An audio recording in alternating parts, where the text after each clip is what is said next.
trends of British conquest and expansion are divided into various phases, and these phases are 1, 2, 3, 4,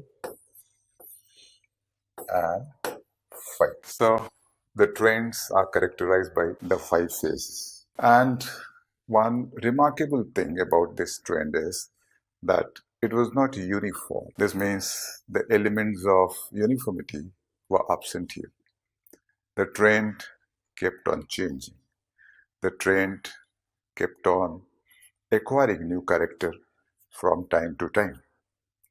So in the first phase, that is 1757 to 1772, the British or the English East India Company, because the British or the English represent here a trading company. So this trading company conquered Bengal. So the main feature of the first phase is conquest of Bengal by the British. The trend 2, that is 1772 to 1813, was characterized by policy of no annexes. During this phase, the Britishers followed a policy of no annexes. So their idea was not to annex further, that is beyond Bengal, rather to consolidate their position in Bengal. Then phase 3, 1813 to 1848, was characterized by policy of annexation if it could not be avoided.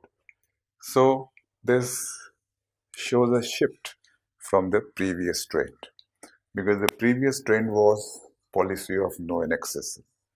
Now in this phase we find policy of annexation began, but it was only in those cases when the annexation was unavoidable. Then in phase 4, 1848, 1856, this phase was characterized by policy of annexation whenever and wherever possible. Again, we find a shift here, because here there was a focus on annexation wherever and whenever possible. Now the issue of avoiding in certain cases, as you find in the case of the phase number 3, is absent.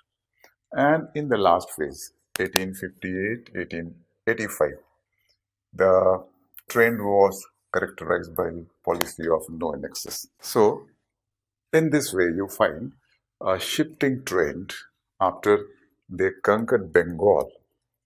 So phase 2 to phase 5 show a shifting trend, a trend acquiring new character from time to time. And now I'm going to focus on each phase one by one.